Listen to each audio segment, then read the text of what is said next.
ஓம் சாந்தி. எல்லோரும் சந்தோஷமாக இருக்கிறீங்களா? கடைசி வரைக்கும் கஷ்டப்படாமல் சந்தோஷமாக வாழறது எப்படி அப்படிங்கிறத நாம் பார்க்க போகிறோம். ஸோ கஷ்டப்படாமல் கடைசி வரைக்கும் வாழ முடியுமா அப்படிங்கிற பயம் ஒவ்வொரு மனிதனுக்கும் திருமணம் ஆன உடனே வர ஆரம்பிச்சிடும். ஏன்னா கஷ்டப்படுறதுக்கு நான் எல்லா வேலையும் பண்ணிட்டானே, இப்போ கஷ்டப்படாமல் எப்படி வாழறது? மனைவி குழந்தைய காப்பாற்றணும், வளர்க்கணும். ஸோ அது வரைக்கும் நாம் ஆரோக்கியமாக இருக்கணும், எல்லாத்துக்கும் மேலே உயிரோடு இருக்கணும். இவ்வளோ ரிஸ்க்கு தெரியாமல் நம்ம எப்படி டபுக்கடின்னு குதித்தோம் அப்படிங்கிறது யோசிக்கிறதுக்குள்ளே குதிச்சாச்சு திருமண பந்தனத்தில். ஸோ அதனால் எல்லோருக்குமே இந்த ஒரு பயம் வருது. ஸோ அந்த காலத்தில் இந்த மாதிரி ஒரு விஷயத்துக்காக தான் இந்த வரதட்சணை இந்த மாதிரி விஷயம்லாம் இருந்தது இல்லையா? ஆணுக்கு ஏதாவது ஒரு நேரத்தில் சம்பாதிக்க முடியாத நிலை வரும்பொழுது அந்த பெண் அவளுடைய வீட்டிலேருந்து எடுத்துகிட்டு வந்ததை வைத்து அந்த குடும்பம் நடக்கணும். ஸோ இப்போ நம்ம புரட்சின்ற பேரில் அதெல்லாம் சேச்சே ஒரு ஆம்பளை எப்படி இதெல்லாம் போய் வாங்குறது அப்படின்னு சொல்லி அவன் மாட்டிக்கிட்ட பிறகு தான் தெரியுது, ஆமாம் அந்த காலத்தில் எல்லாம் கரெக்டாக தான் இருந்துச்சு, நம்ம தான் முட்டாள்தனமாக சினிமாவை பார்த்து புரட்சி பண்ணுறோன்ட்டு வந்து மாட்டிக்கிட்டோம் அப்படின்னு மனிதன் நினைக்கிறான். அதுலேயும் லவ் மேரேஜ்லாம் பண்ணால் இன்னும் பிரச்சனை, ஊரை விட்டு ஓடி வந்தாங்கன்னா இன்னும் ரொம்ப பிரச்சனை. ஏன்னா இவங்களுக்கு ஏதாவது ஒன்று ஆச்சுன்னா அந்த மனைவி ப்ரெக்னென்ட் ஆனால் பார்த்துக்கிறது கூட யாரும் கிடையாது. ஸோ இவ்வளோ சிக்கலில் போய் மாட்டிக்கிட்டு நாம் எப்படி கஷ்டப்படாமல் கடைசி வரைக்கும் வாழ முடியும்? ஆனால் அப்போவே அவன் கஷ்டப்பட்டுட்டு தான் இருக்கிறான். ஸோ இதில் குறிப்பாக கடைசி நேரன்றதை விட இப்போ கேரளாவில் நிலச்சரிவு வந்தது. ஸோ அந்த மாதிரி இடத்துல சிக்கனா பாலஸ்தீன், உக்ரைன் இங்கெல்லாம் போர் நடக்குது, சிரியாவில் நடக்குது, பாகிஸ்தானில் உள்ளுக்குள்ளேயே அடிச்சிக்கிறாங்க. இது இல்லாமல் இந்தியா மீதும் தாக்குதல் நடந்துச்சு. இது அப்படியே போராக மாறிடுமான்னு பயந்தாங்க. ஸோ இது இல்லாமல் மதக்கலவரம், இனக்கலவரம், கொரோனா தொல்லை, இது இல்லாமல் தனிப்பட்ட முறையில் வரக்கூடிய ஆரோக்கிய பிரச்சனைகள், குடும்பத்தில் உள்ள நம்பிக்கை துரோகங்கள், இவ்வளோ விஷயங்கள் எல்லாம் திரும்புகிற பக்கமெல்லாம் சுயநலமாக இருக்கிறாங்க. இங்கே எப்படி சந்தோஷமாக இருக்க முடியும்? ஒரு விதத்தில் ஆன்மீகத்தை தேடிய மனிதன் இந்த கேள்வி வந்தப்புறம்தான் போகவே ஆரம்பிக்கிறோம். அது வரைக்கும் நாஸ்திகம் பேசிட்டோ அல்லது கடவுளை பற்றி எந்த கவலையும் இல்லாமல் வாழ்ந்துட்டுருக்குறோம். ஒரு பிரச்சனையில் மாட்டிக்கிட்டோன்னு தெரிந்த பிறகு தான் அவனுடைய புத்தி கடவுளை தேடி போகுது. பெரிய பெரிய பிரபலங்கள் எல்லாம் கூட ஆன்மீகத்தின் பக்கம் போகிறத நம்ம பார்க்குறோம். அதை ஏன் சொல்கிறேன்னா, அவங்க கையில் காசு இருக்குது, எல்லாமே இருக்குது, இருந்தாலும் ஒரு பயம் இருக்குது. ஏன்னா காசு இருந்தாலும் உங்களை பாதுகாக்கும் அப்படின்னு சொல்ல முடியாது. குழந்தைங்க இருந்தால் உங்களை பார்த்துக்குவாங்கன்னு சொல்ல முடியாது. முதியோர் இல்லம் பெருகிடுச்சு. சொத்துக்காக அன்பாக இருக்கிற மாதிரி நடித்து அப்பா அம்மா சொத்தை வாங்கி அப்புறம் அப்பா அம்மாவை நடுத்தரில் விடுறது எல்லாமே நடந்துகிட்டு இருக்குது. ஸோ ரேமண்ட்ஸ் முதலாளி அவங்க பையனே துரத்திட்டார். அவங்க கையில் காசு இல்லையா, அவங்களுக்கு சட்டங்கள் பற்றி தெரியாதா? அப்போ என்ன அர்த்தம்? சட்டங்களால் கூட அவங்களால பாதுகாக்க முடியாத சூழ்நிலையில் போய் சிக்கிறாங்க.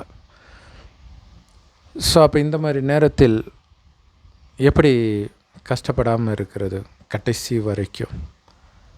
இல்லை நிறைய பிரபலங்கள் சினிமா துறை எடுத்துக்கிட்டிங்கன்னா நல்லா கோடானு கோடியெல்லாம் சேர்த்து நடிச்சிக்கிட்டே இருக்கிறாங்க பார்த்தீங்களா? அதுவே ஒரு பயத்தினால தான். அதை விட்டாலே அவங்களுக்கு ஒரு பயம் வந்துடுது. ஸோ அப்படி பயப்படாமல் வாழ முடியுமா? நமக்கு உடம்பு ஆப்பு வைக்காமல் இருக்கணும் இல்லையா? ஆரோக்கிய குறைவு, ஏன்னா திடீர்னு கை கால் வராமல் போயிடுது, ரொமேட்டாய்டு ஆர்த்ரைட்டிஸ் இந்த மாதிரி பிரச்சனைகள்லாம் வேறு வந்துடுது. இது இல்லாமல் மனநோயின்னு வேறு ஒன்று இருக்குது. அது வந்துச்சுன்னா முடிஞ்சு போச்சு. எவ்வளோ பெரிய புத்திசாலியாக இருந்தாலும் அந்த புத்தியை பயன்படுத்தவே முடியாது. இது இல்லாமல் ஞாபக மறதி திடீர்னு வர்றது, இந்த மாதிரி விஷயங்கள்லாம் இருக்குது. ஸோ இதிலருந்துலாம் எப்படி பாதுகாக்கிறது? உறவுகள் ஏமாத்துறது, இதிலருந்துலாம் எப்படி பாதுகாக்கிறது? ஈஸியான ஒரு ரகசியம். இந்த பயம் இல்லாமல் யாராவது இருந்தாங்களா? இருந்தால் நீங்கள் அவங்கள ஃபாலோ பண்ணலாம். அப்படி யாராவது இருக்கிறாங்களா? அல்லது இருந்தாங்களா எப்பயாச்சும்? அப்படின்னா இருந்தாங்க அப்படின்னு கடவுள் சொல்கிறார். யார் அது தெரியுமா? இந்துக்கள் கோயிலுக்கு போகிறாங்களே, போய் ஏதோ ஒரு பிரச்சனைன்னா அவங்கக்கிட்ட தானே கேட்குறாங்க. இப்போ நமக்கு ஒரு பிரச்சனை வருதுன்னா அந்த பிரச்சனையிலிருந்து விடுபட தெரிந்தவர் ஒருத்தர்கிட்ட தான் போய் கேட்பாங்க இல்லை? அப்போ நம்ம கடவுள்கிட்ட போய் கேட்குறோம் அல்லது தெய்வங்கள் கிட்ட போய் கேட்குறோம். அந்த தெய்வங்கள் யார் அப்படிங்கிறது தெரியாமலே கேட்குறோம்.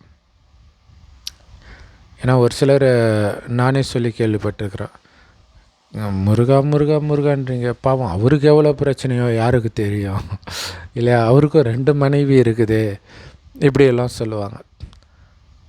ஸோ இதில் யோசிக்க வேண்டிய விஷயம் என்னென்னா, மொத்தத்தில் ஒரு மனிதர் இல்லையா? 2 திருமணம் இதெல்லாம் காட்டுறாங்க, அப்பா அம்மா இருக்காங்க, அப்போ ஒரு மனிதராக வாழ்ந்தவர். ஸோ அந்த மாதிரி தான் ராமர், கிருஷ்ணர் எல்லாரும். குறிப்பாக நான் கோயில் கட்டி யாரெல்லாம் கோயில் கட்டி கும்பிட்றாங்களோ அவங்கள பற்றி நான் சொல்கிறேன்.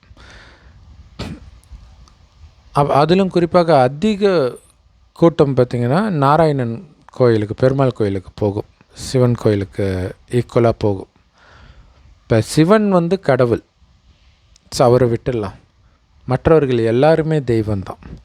ஸோ அப்போ விஷ்ணு கோயிலுக்கு அதிக கூட்டம் போகுது அப்படின்னா துக்கத்துலேருந்து விடுபடுற வழி ஏதோ அவருக்கு தெரிஞ்சிருக்குதுன்னு அர்த்தம், சுகமாகவே வாழ்ந்துருக்கிறாருன்னு அர்த்தம். ஸோ கிருஷ்ணருடைய வாழ்க்கை அப்படி தான் இருக்கும் இல்லையா? சின்ன வயசுலேருந்தே கடைசி வரைக்கும் ஆனந்தமாகவே இருக்கிறார். ஸோ அதனால தான் அவங்க கோயிலில் அவ்வளோ கூட்டம் இருக்குது. ஆனால் ராமருக்கு அந்தளவுக்கு கோயில் இல்லை பார்த்திங்களா, ரொம்ப ரேர் தான். ஏன்னா ராமருடைய கதையே எப்படி இருக்குது, துக்கம் துக்கம் துக்கம் தான். திருமணம் ஆனதுலேருந்து அவருக்கு துக்கமே துக்கம் தான். அதுக்கு முன்னாடி கூட சில பிரச்சனைகள் வரும், அது திருமணம் ஆன பிறகு அதிகமாக வரும். ஸோ அப்போ அவரே கஷ்டப்பட்டுட்டு இருக்கும்போது அவர்கிட்ட போய் நம்ம என்னத்தை கேட்குறது அப்படின்னு தோணும். ஆனால் நாராயணன் கோயிலில் அவ்வளோ கூட்டம் இருக்குது. இந்த நாராயணன் யார், எப்போ வாழ்ந்தாங்க, எப்படி வாழ்ந்தாங்க அப்படின்னு நாம் தெரிஞ்சுக்கிறது ரொம்ப முக்கியம். ஏன்னா அந்த மகாபாரதத்தில் சொன்ன மாதிரி கிருஷ்ணருடைய கதை நடக்கலை நிஜத்தில். ஆனால் உண்மையிலே கிருஷ்ணர் வாழ்ந்தார், உண்மையிலே ஆனந்தமாக தான் வாழ்ந்தார். ஆக்சுவலாக அவர் வாழ்ந்த உலகமே ஆனந்தமயமானது. அப்படின்னா என்ன அர்த்தம்? துக்கத்தை கொடுக்கக்கூடிய சம்பவங்கள், கிருஷ்ணர் பிறந்ததுலேருந்து அவரை கொல்லணும்னு நினைக்கிறது, கம்சன், ஜராச்சந்த், இந்த மாதிரி நிறைய அவருக்கு துக்கத்தை கொடுக்க நிறைய பேர் வந்துக்கிட்டே இருப்பாங்க இல்லையா?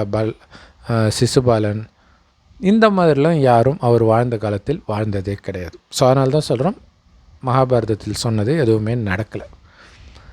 ஏன்னா அவர் வாழ்ந்தது சொர்க்கத்தில், எங்கேயோ மேலே இருக்குதுன்னு நினைக்காதீங்க, அப்படி தான் நம்ம நம்பிட்டு இருக்கிறோம்.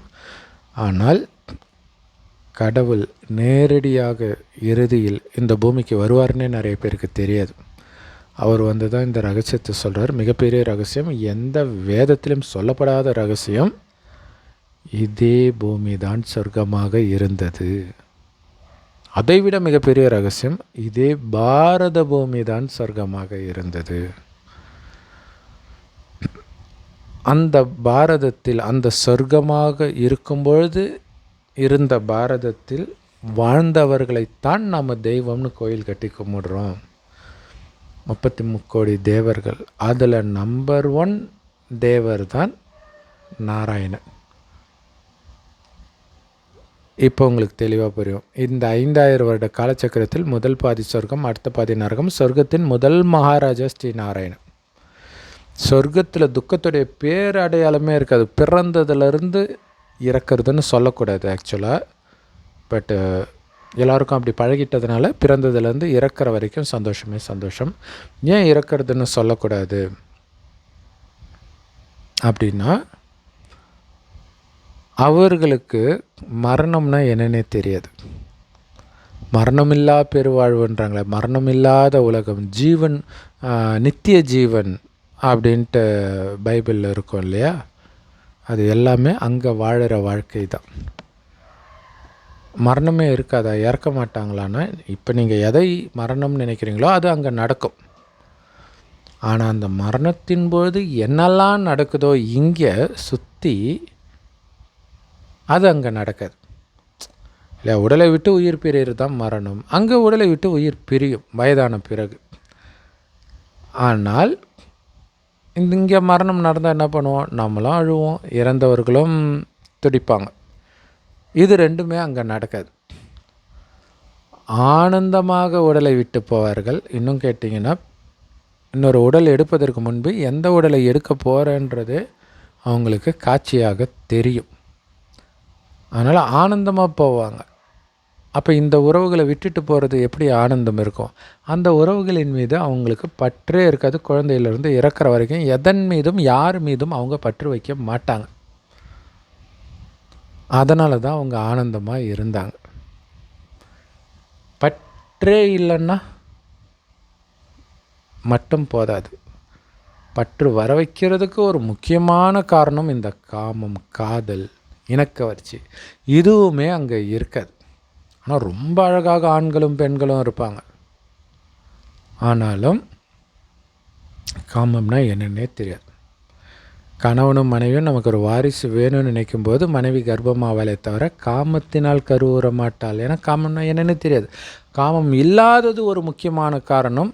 முதல் 2500 வருடம் சொர்க்கமாக இருந்த இந்த பாரத பூமியில் துக்கத்துடைய பேர் அடையாளமே எந்த மூலையிலும் இருக்காது. குழந்தை பிறக்கும்போதே சிரிச்சிட்டு தான் பிறக்கும்.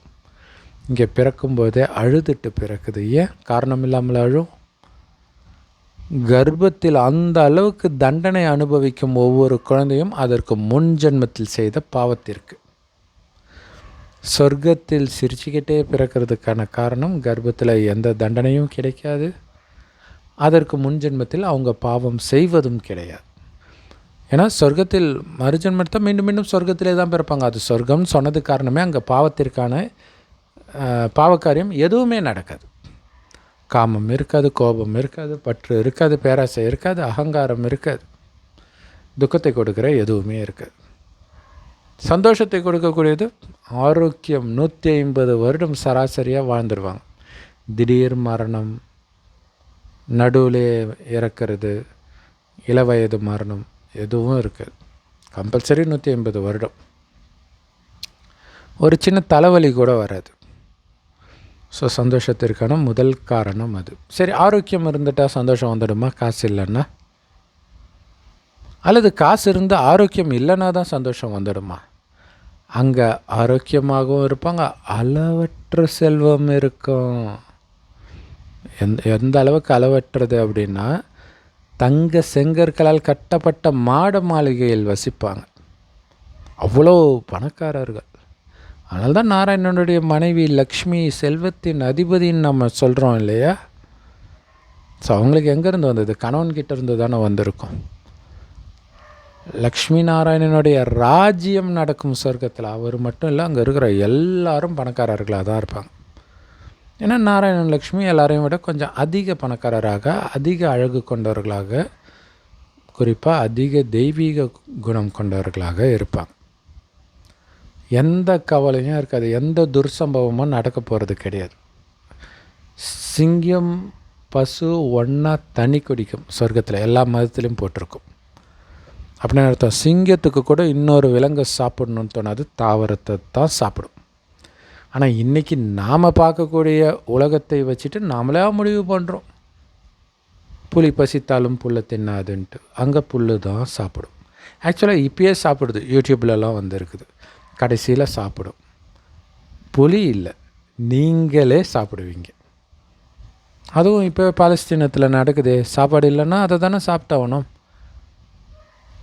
அந்த நிலை வருன்றார். என்னால் நான்வெஜ் இல்லாமல் சாப்பிடவே முடியாது அப்படிலாம் சொல்கிறாங்க இல்லையா? உனக்கு மேலே சாப்பாடே இருக்காது, அப்புறம் எங்கே நீ நான்வெஜ்ஜுக்கு போக போகிற? கிடைக்கிற தழை புல் இதெல்லாம் தான் சாப்பிட்டுட்டு இருக்கணும் கடைசியில். இப்படித்தான் அசைவம் சாப்பிட்டு பாவம் செய்தவன் அந்த அசைவ குணத்தை விட்டு சைவத்திற்கு திரும்புவான், உலகம் அழியும் பொழுது. அதுக்கு இன்னும் வரல இல்லையா?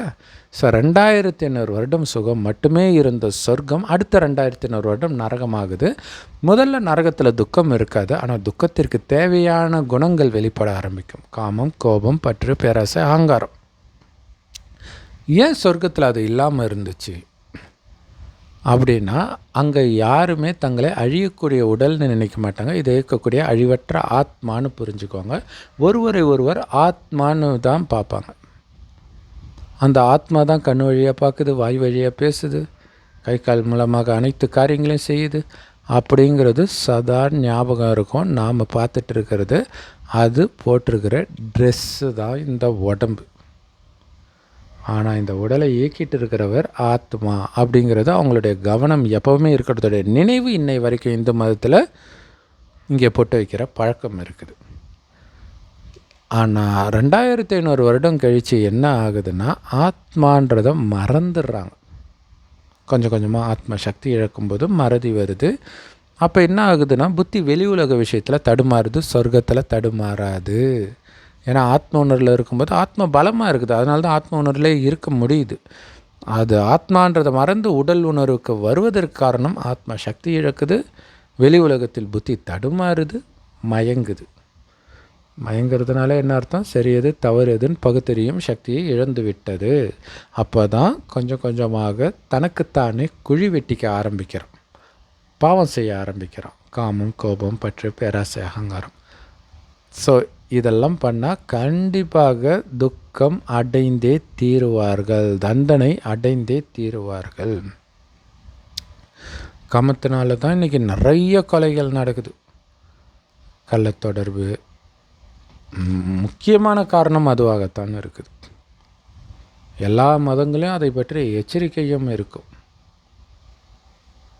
அடுத்தது கோபம், அடுத்தது பற்றுனால. காமத்தினால கோபம் வருது, பற்றுனாலையும் கோபம் வருது. என் தாய்மொழி, என் தாய்நாடு, என் தாய் மதம், என் தாய் ஜாதி, இப்படி என்னது என்னோட மொழி, அப்படி இப்படின்ட்டு எல்லாத்தின் மீதும் பற்று. நான் பற்று வைத்த ஒன்றுக்கு ஏதாவது ஒன்று ஆச்சுன்னா அவ்வளோதான், எனக்கே உயிர் போன மாதிரி ஃபீல் பண்ணுறது. அதனால் பாவம் செய்ய ஆரம்பிக்கிறோம். அப்புறம் பேராசை, அகங்காரம் இதெல்லாம் பார்த்தாலே தெரியும், பாவம் செய்வோம். இப்படி பாவம் செய்ய செய்ய அப்போ தான் கடவுள்கிட்டயே புத்தி போகுது. சொர்க்கத்தில் கடவுளை பற்றியே நினைக்க மாட்டாங்க, ஏன்னா அவ்வளோ ஆனந்தமாக இருக்கும். அங்கே எந்த பாவமும் செய்ய மாட்டாங்க, நாஸ்திகமும் பேச மாட்டாங்க. கடவுளை பற்றி சிந்தனையே வராது, ஆனந்தமாகவே இருக்கனால. துக்கம் ஸ்லைட்டாக வரும்போது தான் கடவுளை பற்றிய சிந்தனை வருது. அப்போ கோயிலும், மசூதி, சர்ச்சு, மதங்கள், வேதங்கள் எல்லாம் உருவாகுது. துக்கம் குறையுதான்னு பார்த்தா துக்கமும் அதிகரிச்சுக்கிட்டே இருக்குது. ஏன்னா துக்கத்தை கொடுக்கக்கூடிய காமம், கோபம், பற்று, பேராசை, அகங்காரத்துக்கு அடிமையாயிட்டானே இது தப்புன்னு சொல்கிறதுக்கு யாரும் இல்லை. எந்த மதத்திலும் சொல்லப்படல. சொல்லியே இருந்தாலும் அதிலிருந்து எப்படி வெளியில் வருதுன்ற விஷயம் இல்லை. அதை சொல்வதற்குத்தான் இறைவன் கடைசி 100 வருடம் அவருடைய இருப்பிடமாகிய பரந்தாமத்திலிருந்து வரார். அது செம்பொன் நிறமான ஒளி உலகம். அங்கே நட்சத்திரம் மாதிரி கடவுள் இருக்கிறார். ஆத்மாக்களாகிய நாம் எல்லாரும் அங்கே தான் இருந்தோம் உடல் எடுப்பதற்கு முன்பு. சொர்க்கத்தில் கொஞ்சம் கொஞ்சமாக வந்தோம். எடுத்த உடனே எல்லோரும் வந்துட மாட்டாங்க. கொஞ்சம் பேர் ஆரம்பத்தில் வருவாங்க, அப்புறம் கொஞ்சம் கொஞ்சமாக லேட்டாக வருவாங்க. ஆரம்பத்திலே வரவங்க தான் சொர்க்கத்தின் முழு சுகத்தை மறுஜன்மம் எடுத்து அனுபவிக்க முடியும். அப்படி அனுபவித்தவர் ஸ்ரீ நாராயணன், மகாலட்சுமி. இப்போ சொர்க்கம் முடிந்து நரகம் வருது. நரகத்தில் எல்லா பாவமும் சேரும், தண்டனை வர ஆரம்பிக்குது. விதவிதமான நோய்கள், இயற்கை சீற்றம், உணவு பற்றாக்குறை, அது இதுன்னு இதெல்லாம் இப்போ உச்சத்துக்கு வந்துடுச்சு. ஏன்னா பாவம் மனிதனுக்கு உச்சத்தில் போயிடுச்சு. அதுலேயும் மிகப்பெரிய பாவம் காமம் தான். அதுவே கதின்னு மூழ்கி கிடக்கிறான். தூய்மையாக இருப்பேன் அப்படின்னு போன கன்னிகாஸ்திரிகள், பாதிரியார்கள், சாமியார்கள், துறவிகள் இவங்கெல்லாம் கூட விழ ஆரம்பிச்சிட்டாங்க. ஏன்னா ஆத்மா அந்த அளவுக்கு சக்தி இழந்து போயிடுச்சு. இப்போ இறைவன் கடைசி 100 வருடம் ஒரு வயோதிகர் உடலில் வரலைன்னா அப்படிப்பட்ட கடவுளை நாம் வணங்கவே மாட்டோம். அதனால் இவ்வளோ கஷ்டப்படுறோம், இப்போவும் வராத ஒரு கடவுளா? நாஸ்திகத்தின் முக்கியமான கேள்வி அதுதான். ஆனால் அவர் வந்திருக்கிறார். இவங்க நினைக்கிற மாதிரி இங்கே கஷ்டமே நடக்காமல் அப்படி ஜூம் மந்திரகாலி போட்டு நீக்கிறது கிடையாது. உன்னுடைய குணம் மோசமாயிடுச்சு, அதுக்கு காரணம் உடல்ன்ற உணர்வில் மாட்டிக்கிட்ட. மீண்டும் ஆத்ம உணர்வுக்கு வந்துட்டேன்னா கெட்ட குணத்துலேருந்து தப்பிச்சு தெய்வீக குணம் உனக்கு வரும். ஆனால் ஆத்மான்னு தெரிந்தாலும் ஆத்ம உணர்வில் வர முடியாத அளவுக்கு உடல் உணர்வின் மயக்கத்தில் மாட்டிக்கிட்டோம். காமத்திலையும் கோபத்திலையும் பற்றிலையும் பேராசையிலையும் அகங்காரத்திலையும் உழன்றுக்கிட்டு இருக்கிறோம். அப்போ இறைவன் அவரை பற்றிய அறிமுகத்தை கொடுக்கிறார். குழந்தை, நீ ஆத்மான்றதை மறந்த, அதனால் இவ்வளோ பிரச்சனை. ஆத்மாவுக்கு சக்தி இல்லை, அதனால தான் ஆத்ம உணர்வில் உன்னால் இப்போ தெரிந்தும் நினைக்க முடியல, அந்த நிலைக்க முடியல. ஆத்ம உணர்வில் நிலைப்பதற்கான சக்தியை என்னை நினைவு செய்தால் உனக்குள் நிரம்பும். அப்போ இறைவன் எப்படி இருக்காருன்னு தெரியணும். இறைவன் சொல்கிறார், செம்பொன் நிறமான ஒளி உலகத்தில் நட்சத்திரம் மாதிரி இருக்கிறேன், நீ பூர்வமத்தில் நட்சத்திரம் மாதிரி ஜொலிக்கிற. ஆனால் உண்மையிலே இதுதான் ஆத்மாவுடைய வீடு, இங்கேருந்து தான் வந்துச்சு, உலகம் அழியும் போது மீண்டும் அங்கே தான் போகணும். அதனால் போக போகிற அந்த செம்பொன் நிறமான ஒளி உலகத்தில் நட்சத்திரம் மாதிரி இருக்கிற சிவபெருமானை நினைவு பண்ணுங்கள். செவ்வானத்தில் நட்சத்திரம் மாதிரி நினைவு பண்ணிக்கிட்டே இருங்கன்ற. நினைவு பண்ண பண்ண ஆத்மா தூய்மையாகும். தூய்மை ஆக ஆக சொர்க்கத்திற்கு போகிறதுக்கு தகுதி அடைகிறோம். அப்படின்னா என்ன அர்த்தம்? இழந்த அத்தனையும் மீண்டும் அடைகிறோம். எதனால் இழந்தோம்? தூய்மையை இழந்ததுனால. மெயினாக காமத்தில் விழுந்தால் தூய்மை இழந்துட்டோம். இது இல்லாமல் கோபம், பற்று, பேராசை, அகங்காரம் எல்லாமே அழுக்கு தான், அசுத்தம் தான். இதெல்லாம் நீக்கணும். ஆக்சுவலாக சொல்லணுன்னா காமம், கோபம், பற்று, பேராசை, அகங்காரம் இந்த 5 விகாரம் ஆணிடமும் இதே 5 விகாரம் பெண்ணிடமும் உள்ள இணைந்த ரூபந்தான் 10 தலை ராவணன். மற்றபடி ராமாயணத்தில் போட்ட மாதிரி 10 தலை தூக்கிட்டு எவனுமே அலைஞ்சது கிடையாது. எல்லா ஆணிடத்திலும் பெண்ணிடத்திலும் இப்போ இருக்குது. ஆத்மாவில் பதிவாக இருக்குது. ஆத்மாவில் தான் மனம் புத்தி இருக்குது. அதில் ஆழமாக பதிவாயிடுச்சு. அதை எரிக்கணும் இறைவனை நினைத்து. இப்போ தூய்மையாக இருக்கும்போது எந்த துக்கமும் இல்லை, அழுக்காகும்போது துக்கம் வருது. அப்போ என்ன வருது? நோய் வருது. நம்ம செய்த பாவத்திற்கான தண்டனை. உடல் உணர்வில் மூழ்கி பாவம் செய்தால் அந்த உடலுக்கு தானே நோய் வரும். அடுத்தது இயற்கை சீற்றம், உங்களுடைய எண்ணங்கள், அந்த எண்ணத்தினால் உருவாகிற வைப்ரேஷன் வாயுமண்டலத்தை மாற்றி பஞ்ச தத்துவத்தை கொந்தளிக்க வைக்கிது. அதுதான் இயற்கை சீற்றம். நாளுக்கு நாள் அதிகமாகிறதுக்கு காரணம் மனிதனுடைய குணம் அவ்வளவு மோசமாயிடுச்சு. அடுத்தது உறவுகளுக்குள்ளே ஏமாத்துறது, நம்பிக்கை துரோகம், ஏழ்மை.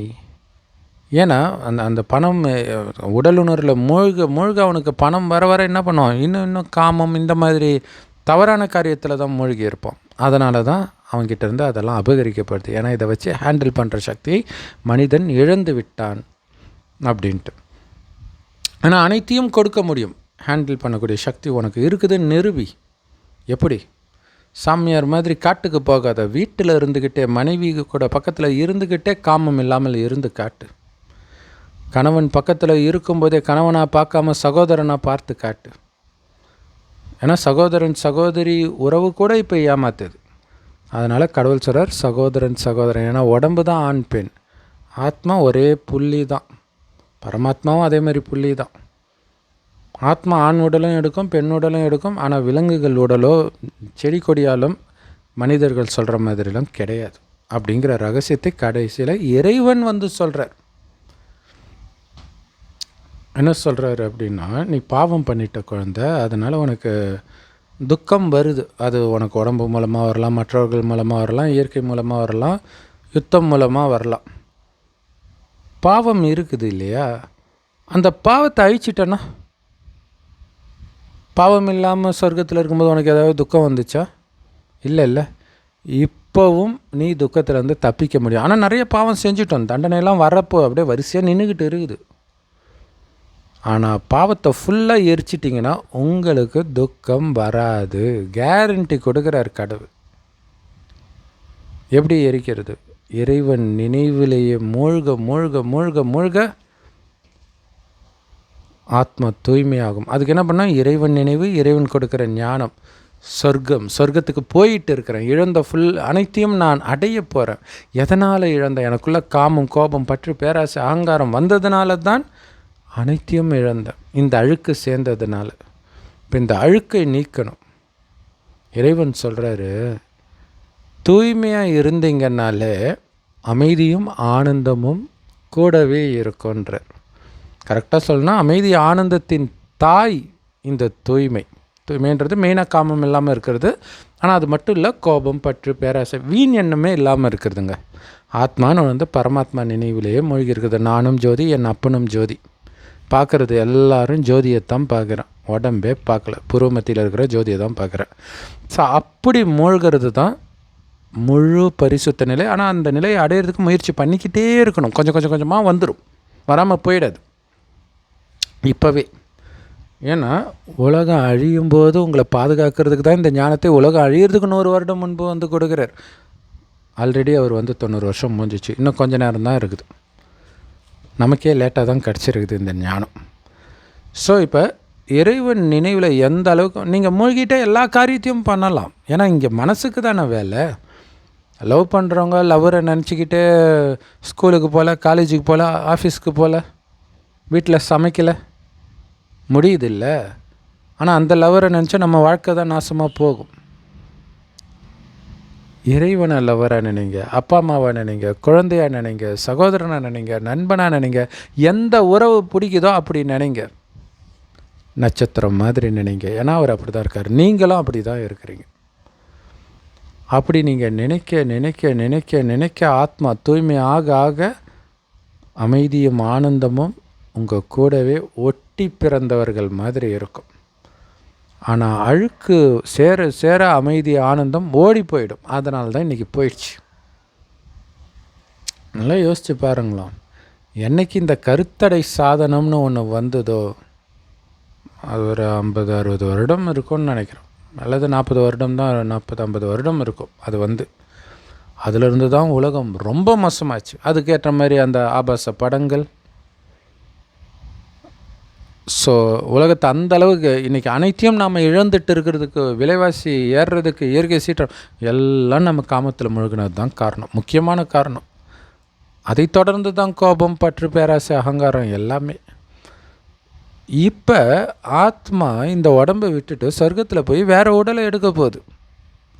இங்கே இருக்கக்கூடிய எல்லா உறவுகளுக்குள்ளேயும் விஷம் இருக்கும்.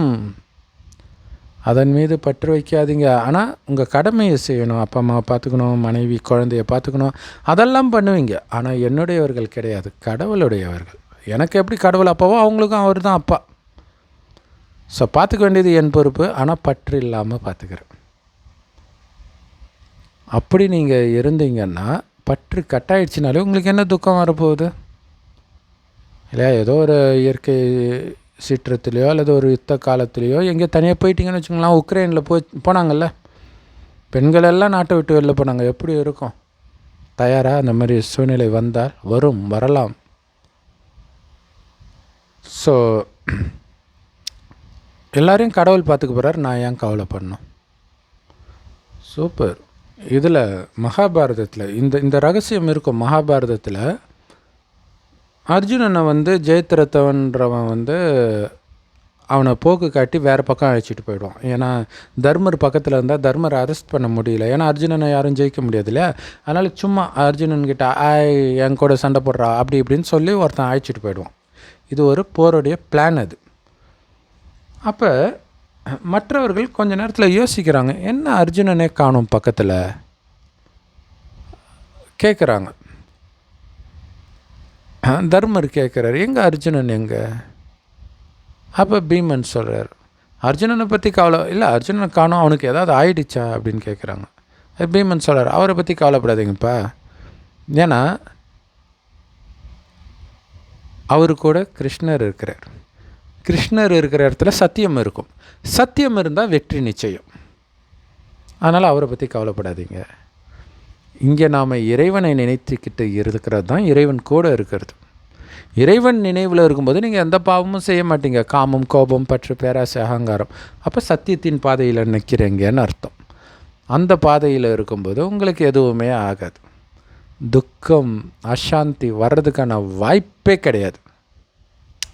ஸோ அந்த தூய்மைக்காகத்தான் சொர்க்கத்தில் வாழ்ந்தவர்களுக்கு கோயில் கட்டி கும்பிட்றோம். அதை புரிஞ்சுக்கணும். சொர்க்கத்தில் வாழ்ந்ததுனால கிடையாது.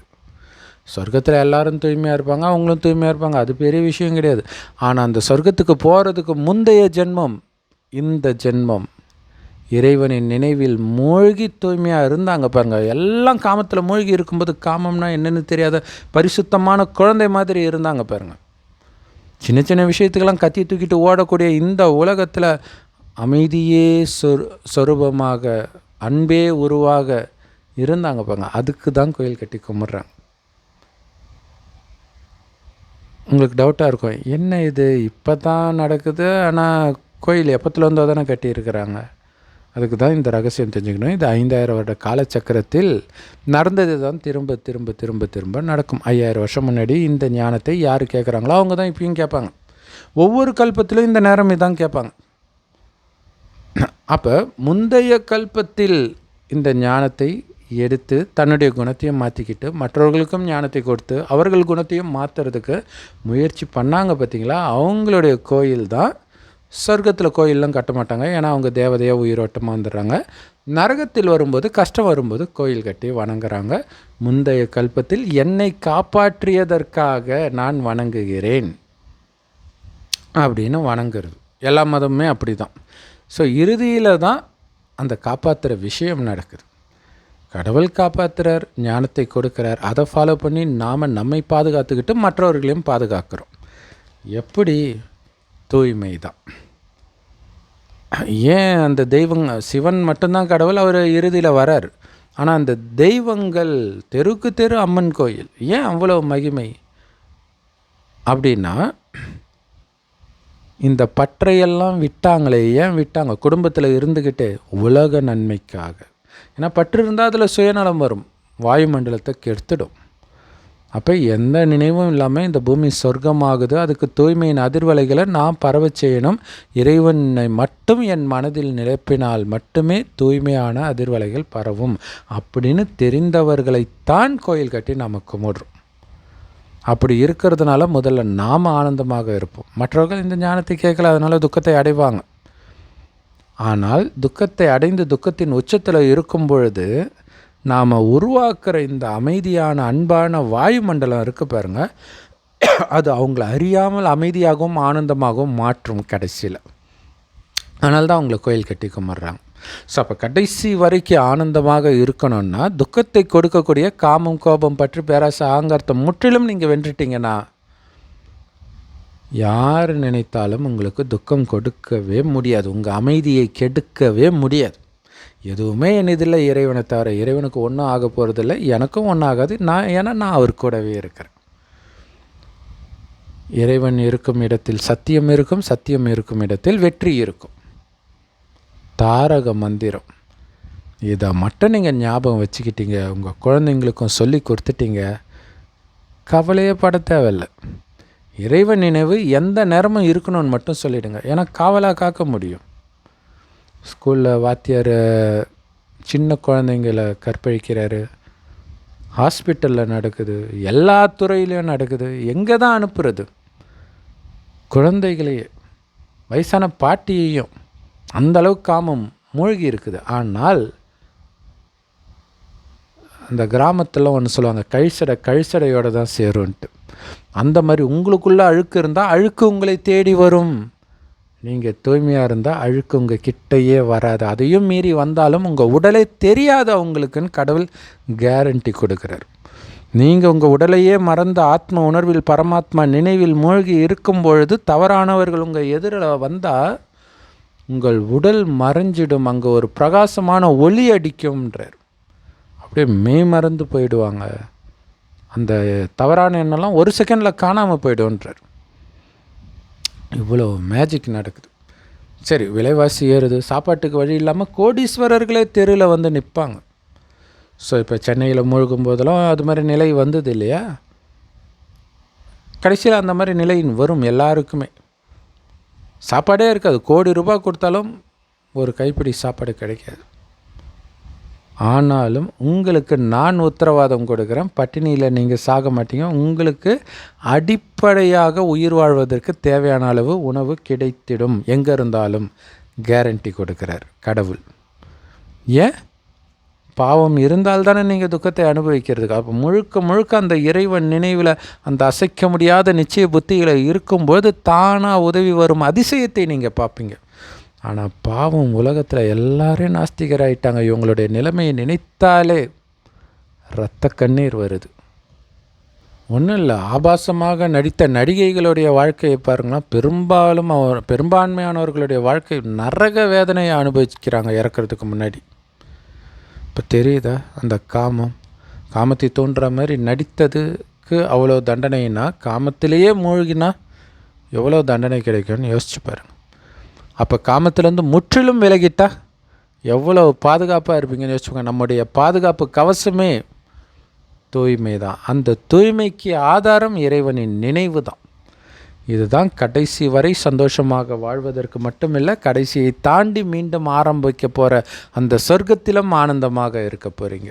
21 ஜென்மத்துக்கு 2500 வருடத்துக்கு துக்கத்தின் பேரடையாளமே இருக்காது. மற்றபடி ஸ்தூலமாக உங்களுக்கு ஆனந்தத்தை கொடுக்கக்கூடிய விஷயம் சொர்க்கத்தில் தான் வரும். இப்போ நரகத்தில் இருக்குது, நரகம் அழியணும், இங்கே அது கிடைக்காது. ஆனால் அந்த சொர்க்கத்திற்கு போயிட்டு இருக்கிறன்ற அந்த நினைவிலே இருப்பதே உங்களுக்கு ஒரு ஆனந்தத்தை கொடுக்கும். கடைசியில் உலகழிவின் போது சொர்க்கத்தின் காட்சி உங்களுக்கு தெரியும். உலகம் உங்கள் கண்ணு முன்னாடி அழிஞ்சிட்டு இருக்கிறதே உங்களுக்கு தெரியாது. எல்லாம் அலறுவாங்க, ஆனால் நீங்கள் ஆஹா ஆஹான்னு ஆனந்தமாக இருப்பீங்க. அதை பார்க்கும்போது அந்த நேரம் அவங்களுக்கு நீங்கள் தெய்வமாக காட்சி கொடுப்பீங்க, அவங்கவுங்க இஷ்ட தெய்வமாக. கிறிஸ்தவர்களுக்கு இயேசு தான் பிடிக்கும், ஸோ இயேசுவாக தெரிவிங்க.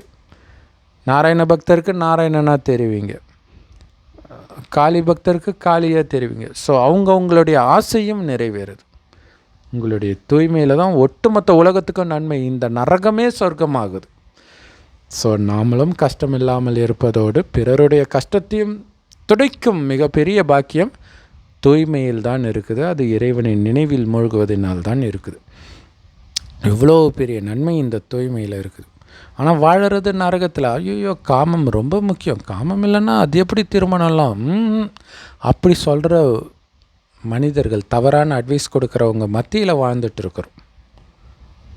ஆனால் இப்போ நாங்கள் சொன்ன ஞானத்தை சொல்கிறது கடவுள். கடவுளுடைய வழி சத்தியமா, மனிதனுடைய வழி சத்தியமா? மனித வழியை ஃபாலோ பண்ணி தான் நாம் நாசமாக போயிருக்கிறோம், அனைத்தையும் இழந்திருக்கிறோம். மனித வழியும் மனிதர்கள் உருவாக்கிய மதங்களின் வழியும். இறைவன் மதத்தை உருவாக்கலை, மதங்களற்ற சொர்க்கத்தை உருவாக்க வந்திருக்கிறார். சத்தியமானவர் அவர் ஒருவரே, அவர் வாயிலிருந்து வருவது மட்டுமே சத்தியம். அந்த சத்தியம் மட்டுமே நம்மை பாதுகாக்கும்.